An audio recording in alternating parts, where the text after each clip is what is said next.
Good morning विद्यार्थी मित्रों, my self दर्शित गुरानी बायोलॉजी में आप सबका स्वागत है। आज हमारा chapter number 16 ecosystem unit number 10 के अंदर यूनिट नंबर 10 जो हमारा एनवायरमेंटल साइंस है, जो हमारा लास्ट यूनिट है इकोसिस्टम वाला, उसके अंदर हमारा लास्ट चैप्टर है एनवायरमेंटल इश्यूज। किस किस टाइप के जो एनवायरमेंटल इशू है वो क्रिएट होते हैं, उसके बारे में आज हम पूरा स्टडी करने वाले हैं। जो हमारा चैप्टर नंबर 16 है एनवायरमेंटल इशू, उसके बारे में हम स्टडी करने वाले। आपको मैं बता दूं कि ओवरव्यू दे देता हूँ। आज हम introductions and environmental pollutions, environment में पॉल्यूशन क्रिएट करने वाली जो चीजें हैं उसके बारे में डिस्कस करने वाले हैं। फर्स्ट हमें इस चैप्टर के अंदर air, soil and then after water, ये जो तीन मेजर फैक्टर है, ये जो तीन एनवायरनमेंट के मेजर एबायोटिक फैक्टर से उसको पॉल्यूट करते हैं, उसको पॉल्यूशन की वजह से एनवायरनमेंट का जो साइकिल्स है, न्यूट्रिशन साइकिल है, वो सब डिस्ट्रॉय हो जाता है। थर्मल इंडस्ट्री है, थर्मल वेंट्स है, बहुत सारी जो इंडस्ट्री है उसका धुआं है, वो सब मिलकर पूरी एयर को पोल्यूट करते हैं। उसके बाद बहुत सारे जो केमिकल्स है, इंडस्ट्रियल केमिकल्स है, वो सब, और फर्टिलाइज फार्मर होते हैं, वो फार्मर फर्टिलाइज, हाईली फर्टिलाइज जो urea, then after DAP, NPK, इस तरह के बहुत सारे जो फर्टिलाइज केमिकल्स है वो अपने खेत में डालते हैं, जिसकी वजह से भी सॉइल का पोल्यूशन होता है। उसके बाद वाटर के अंदर केमिकल्स के जो वेस्ट है वो रिमूव होते हैं, तो इसकी वजह से वाटर का भी पोल्यूशन होता है। प्लास्टिक है, उसके बाद जो कचरा से जो हमारा वेस्ट है, ह्यूमन वेस्ट है, वो सब हम पानी के अंदर डालते हैं, जिसकी वजह से पानी के अंदर पॉल्यूशन बढ़ जाता है।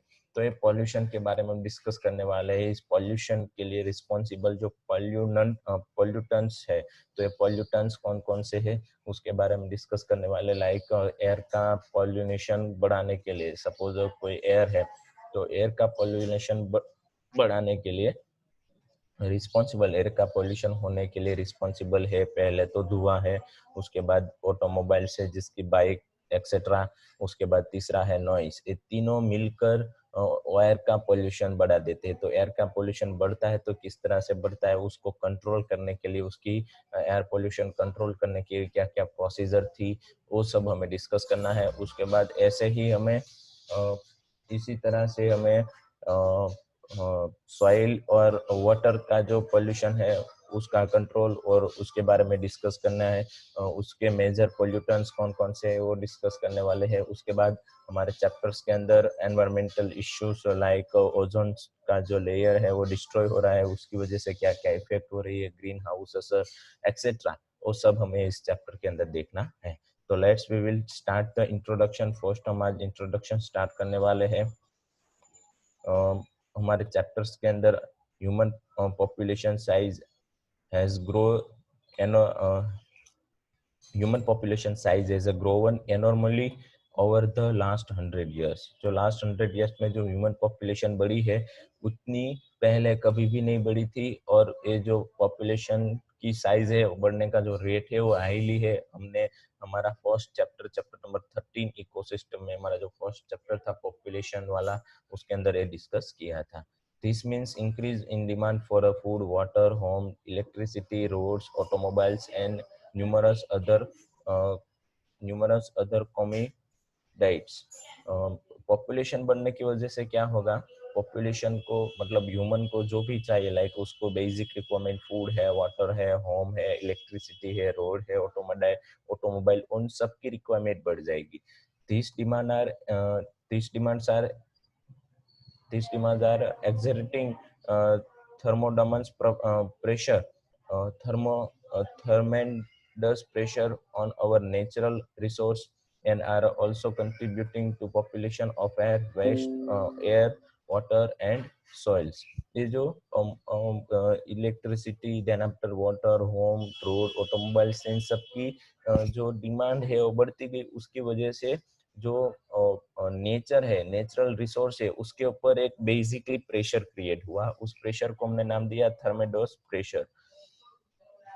ट्रिमेंडोस ट्रिमेंडोस प्रेशर, ये ट्रिमेंडोस प्रेशर क्रिएट हुआ मतलब जो सपोज हम इलेक्ट्रिसिटी, होम और वाटर और फूड है, रोड है, वो सब बनाते हैं, तो हम बेसिकली किसके ऊपर डिपेंड रहते हैं?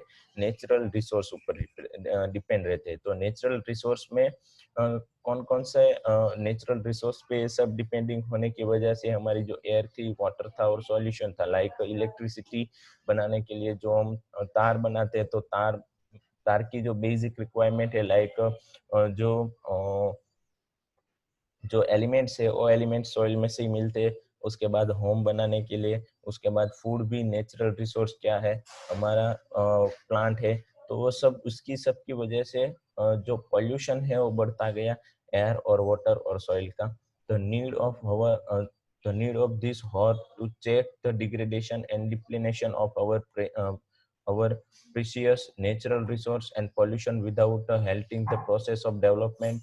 Then after, what is the pollution? Pollution is any undesirable change in physical, chemical and biological characteristic of air, land, water and soil. Pollution की definition यहाँ पे दी गई है कि pollution मतलब फिजिकली अनडिजायरेबल, हम जैसा नहीं सोच सकते ऐसा कुछ चेंजेस हो जाए हमारी एयर के अंदर, हमारी लैंड એટલે सॉइल्स के अंदर एंड देन आफ्टर हमारे वाटर्स के अंदर, तो उसको हम करते हैं pollution. Agent that bring about such undesirable change are called is a pollutants.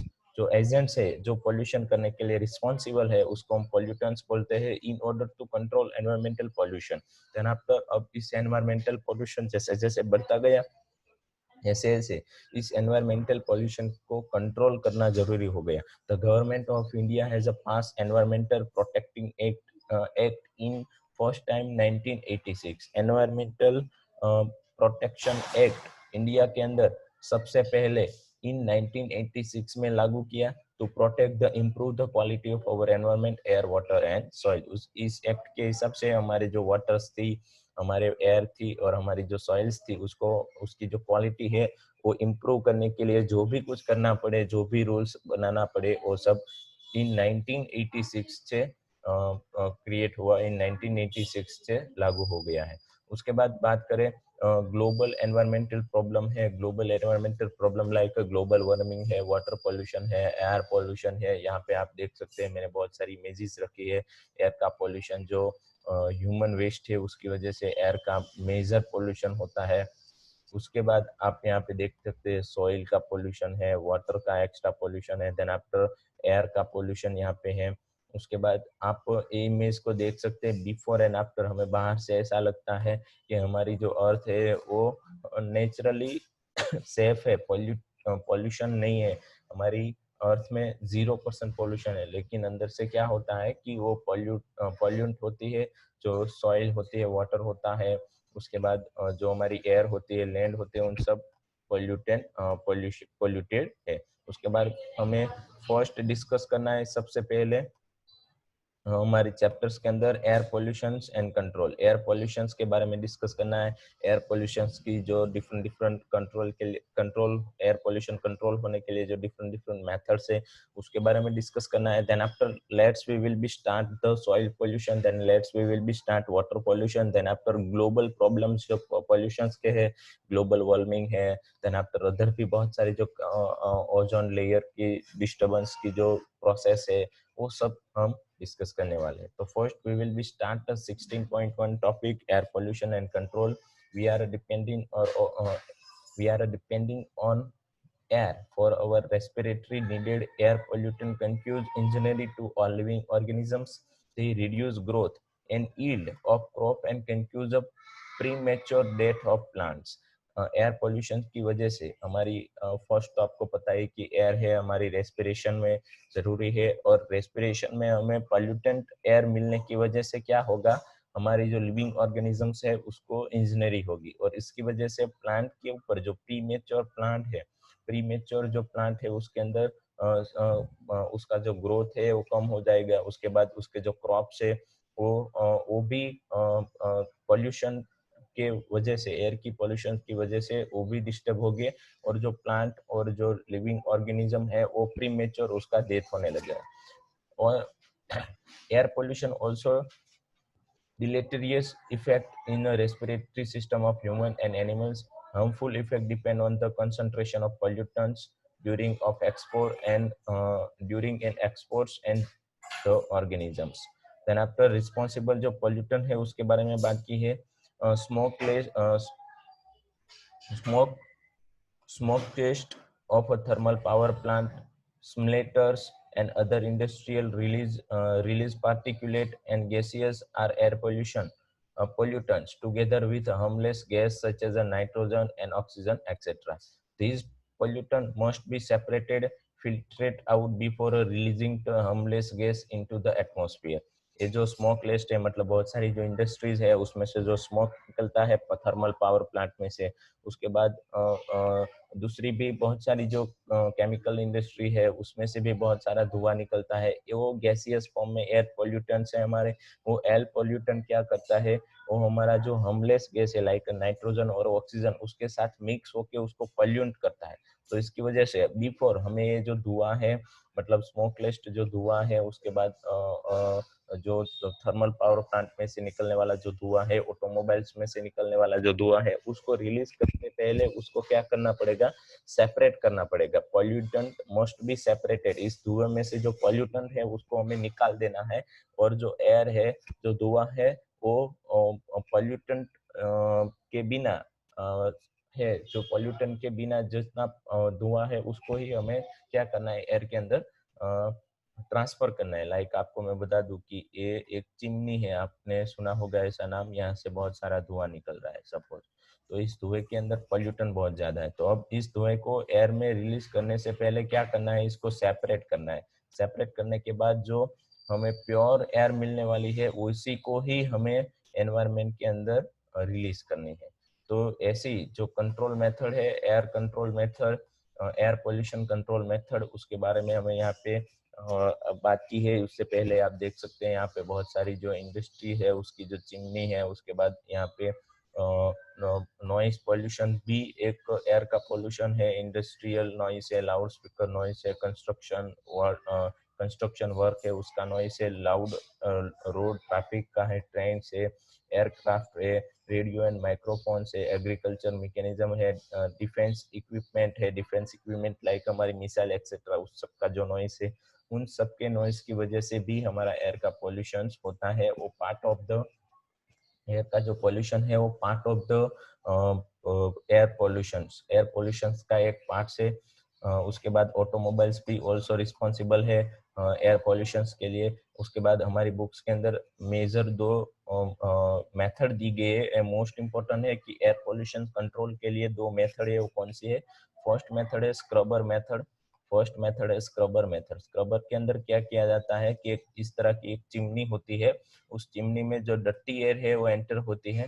उसके बाद अब इस एयर में से क्या होता है, पर्टिकुलरली यहाँ पे वाटर एंड लाइम स्प्रे आता है. वाटर एंड लाइम स्प्रे का यहाँ से वाटर इंजेक्ट करते हैं और लाइम स्प्रे यहाँ से इंजेक्ट करते हैं. उसकी वजह से जो पॉल्यूटेंट्स है वो क्या होंगे, पॉल्यूटेंट्स है वो इस चिमनी में ही रहेंगे, और जो एयर है जो पॉल्यूटेंट के बिना की जो भी एयर है लाइक इसमें से पॉल्यूटेंट निकल गए, उसके बाद जो क्लीन एयर है वो रिलीज होगी.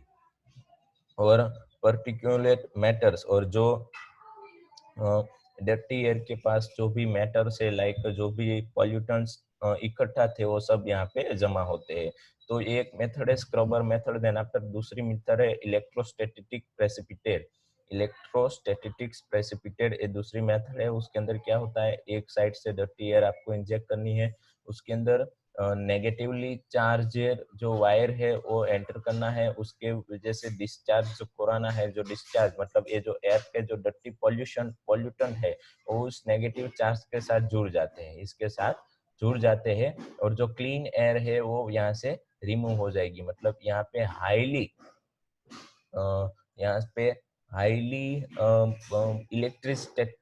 इलेक्ट्रिकल जो फॉर्म है, यहाँ पे हाईली इलेक्ट्रिक पावर नीडेड होता है इस मेथड के लिए. तो इलेक्ट्रिसिटी की हेल्प से हम जो पोल्यूटेंट है, मतलब सपोज आपको ये पूरी किसकी मैकेनिज्म आपको बता देता हूँ, पूरी आपको मैकेनिज्म बता देता हूँ. सपोज ये हमारे पोल्यूटेंट्स है और ये हमारा highly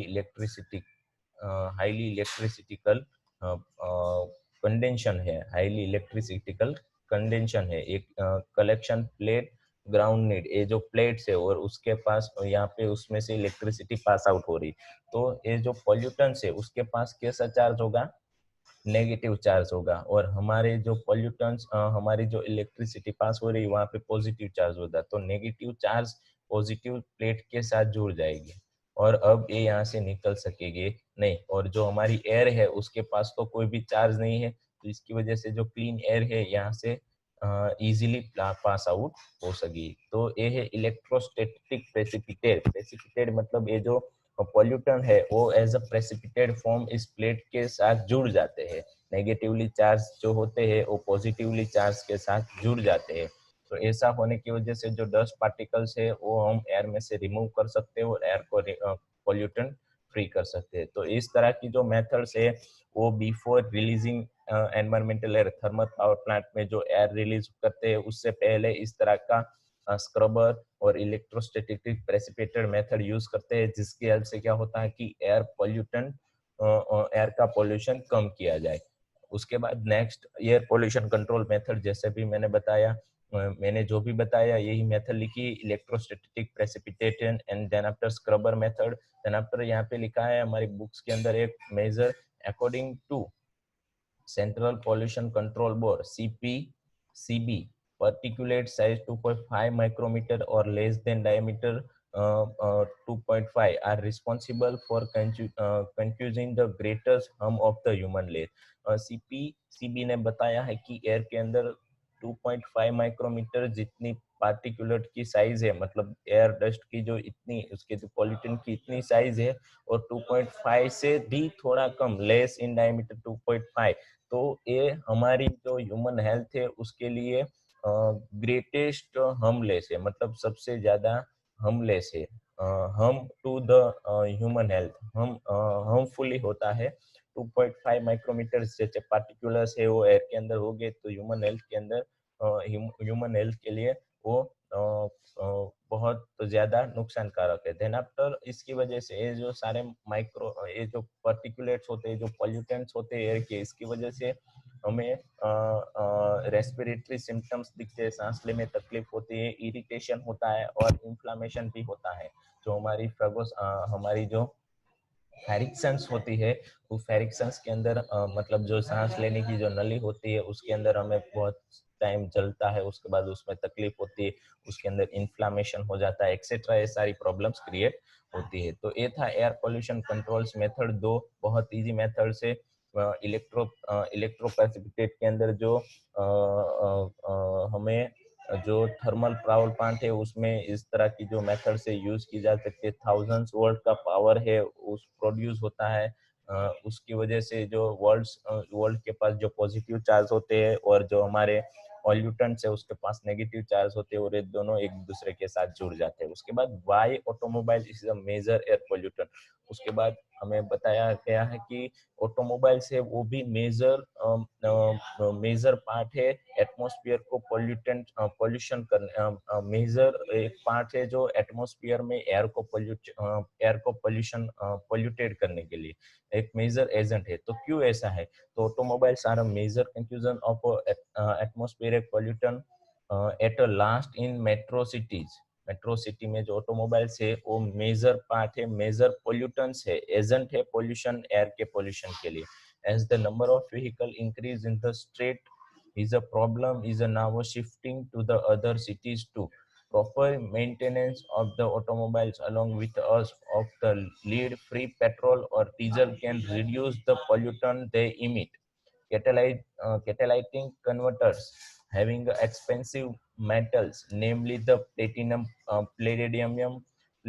and palladium and rhodium as a catalytes, as a filtered into the automobiles for a reducing emission of the poisonous gas as the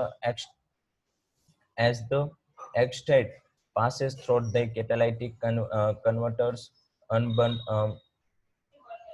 unburnt hydrocarbons and converted into the carbon dioxide and water, and carbon monoxide and nitric oxide are changed to carbon dioxide and nitrogen gas respectively. Motor vehicle equipment with a catalytic converter should use unlead petrol because lead to the petrol inactive the catalytes. आपको मैं बता दूं, suppose कि जो air है, air के अंदर जो ऑटोमोबाइल्स के जो व्हीकल्स के जो धुआं है, वो धुएं की वजह से एयर का पोल्यूशन होता है। तो इसकी वजह से जो ऑटोमोबाइल्स सेक्टर है, जहाँ पे ऑटोमोबाइल्स मतलब बाइक, कार एक्सेट्रा बनती है, तो उसके अंदर इस एयर पोल्यूशन को कंट्रोल करने के लिए उसके अंदर जो कैटालाइटिक कन्वर्टर प्लेट लगाई जाती है। वो कैटालाइटिक कन्वर्टर प्लेट है, वो प्लेटिनम, प्लेटेडियम और रोडियम की बनी हुई होगी, जिसकी वजह से जो पॉइजनस गैस है वो प्लेटिनम और प्लेटेडियम और रोडियम की वजह से जो पॉइजनस गैस है वो एटमॉस्फेयर में रिलीज नहीं होंगे और फिल्ट्रेट हो जाएंगे। और उसकी वजह से जो रिलीज होने वाली जो गैसेस है वो हाइड्रोकार्बन्स हो गए, वो कार्बन डाइऑक्साइड एंड वाटर में कन्वर्ट हो जाएगी, जिसकी वजह से कम पॉल्यूशन एयर के अंदर हो सके। तो ये why automobile is major air pollutant हमें याद रखना है। पहले तो ये फर्स्ट 2-3 लाइन में बताया कि ऑटोमोबाइल क्यों मेजर एयर पोल्यूटेंट है, उसके बाद उसका सॉल्यूशन भी बताया गया है। ये पैराग्राफ इंपॉर्टेंट है। बाइक के अंदर कौन कौन सी जो स्पेसिफिक मेटल्स थी यूज हुई है, उसके बारे में भी हमें याद रखना है, प्लेटिनियम, प्लेटिडियम एंड रोडियम। उसके बाद हमें नेक्स्ट डिस्कस करना है हमारा जो मेजर पार्ट है, नॉइज इज एयर पोल्यूशन।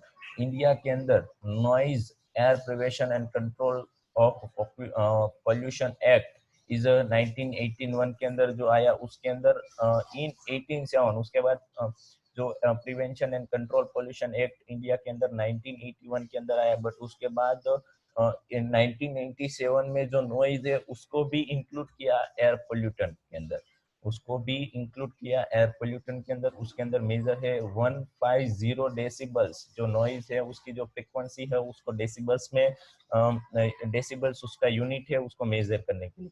तो 150 डेसिबल से ज्यादा जो नॉइज है उसकी फ्रीक्वेंसी है, साउंड का जो लेवल है, तो वो सब हमें पॉल्यूटेंट्स में लिया जाता है। उससे कम जो भी नॉइज है, लाइक हम बोलते हैं, उसके बाद बर्ड्स बोलते हैं, उस सब का नॉइज का जो फ्रीक्वेंसी होती है 150 डेसिबल से कम होता है। तो उससे ज्यादा भी जो भी नॉइज है, like highly speaker, then after train का वॉइस, उसके बाद रॉकेट का वॉइस, ये सब यहाँ पे लिखा है, जो भी मैंने पहले की इमेज में दिखाया था, ये सब नॉइज पॉल्यूशन में आते हैं।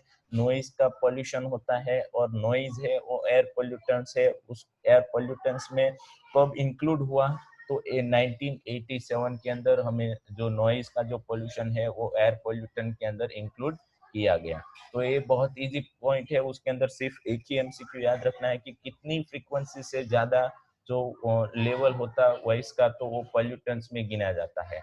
तो ये हमें याद रखना है। उसके बाद मैंने मेजर जो नॉइज पोल्यूशन है उसके लिए रिस्पॉन्सिबल यहाँ पे एक इमेजेस दिखी थी, यहाँ पे लिखा है सोर्स ऑफ नॉइज पोल्यूशन। तो ये सब आपको याद रखने हैं, मोस्ट इम्पोर्टेंट है। आप थियरी अपने आप ही लिख सकते हैं, आपको बुक्स पढ़ने की कोई जरूरत रहती नहीं है। तो ये था हमारा पूरा एयर पोल्यूशन और एयर पोल्यूशन कंट्रोल मेथड, और इंक्लूडिंग पोल्यूटेंट्स, उसके साथ कौन कौन से जो पोल्यूटेंट्स है वो इंक्लूड है, उसके बारे में डिस्कस किया। देन आफ्टर नेक्स्ट लेक्चर हम डिस्कस करेंगे अगले लेक्चर्स के अंदर, नेक्स्ट जो हमारी थियरी है वो हम अगले लेक्चर्स के अंदर डिस्कस करेंगे। तभी तक थैंक यू वेरी मच।